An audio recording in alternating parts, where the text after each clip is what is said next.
Memasuki tahun 2026, dunia pendidikan Indonesia dihadapkan pada tantangan besar akibat perubahan teknologi dan struktur ekonomi global. Perkembangan pesat otomatisasi dan kecerdasan buatan membuat kebutuhan dunia kerja ikut berubah, sehingga tidak semua jurusan pendidikan dinilai masih relevan dengan tuntutan zaman. Para pakar pendidikan menilai, perubahan ini menuntut evaluasi serius terhadap sistem pendidikan, khususnya dalam pengembangan jurusan di pendidikan vokasi dan perguruan tinggi.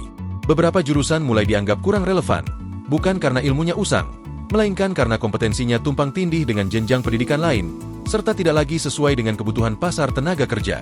Pengamat pendidikan dari perguruan Taman Siswa, Dharma Ningtyas, menyoroti sejumlah program keahlian di sekolah menengah kejuruan atau SMK yang dinilai mulai kehilangan relevansi. Jurusan seperti administrasi perkantoran, manajemen, dan akuntansi di tingkat SMK disebut sulit bersaing dengan lulusan politeknik maupun sarjana strata 1. Ia menilai, tanpa penyesuaian serius, pembelajaran di jurusan-jurusan tersebut berpotensi tidak optimal bagi masa depan siswa. Pasalnya, lulusan SMK dari bidang tersebut kerap tidak melanjutkan pendidikan ke jenjang lebih tinggi, sementara peluang kerja yang tersedia sudah didominasi oleh lulusan pendidikan tinggi.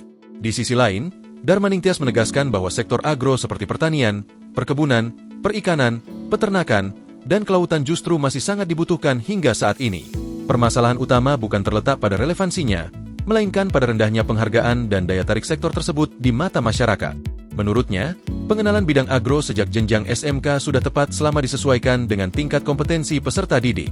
Di tahap ini, siswa tidak dituntut menjadi ahli, melainkan dibekali fondasi awal sebelum pendalaman di perguruan tinggi.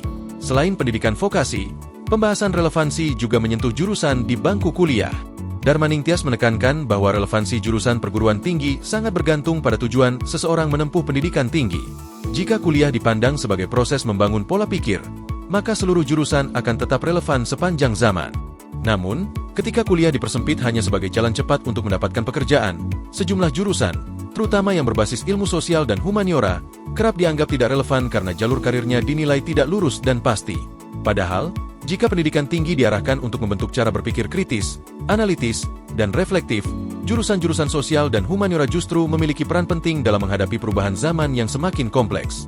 Evaluasi relevansi jurusan pendidikan ke depan menjadi krusial agar kebijakan pendidikan lebih selaras dengan kebutuhan masyarakat dan dunia kerja. Dengan demikian, lulusan yang dihasilkan tidak hanya siap kerja, tetapi juga adaptif dan mampu bertahan menghadapi dinamika masa depan.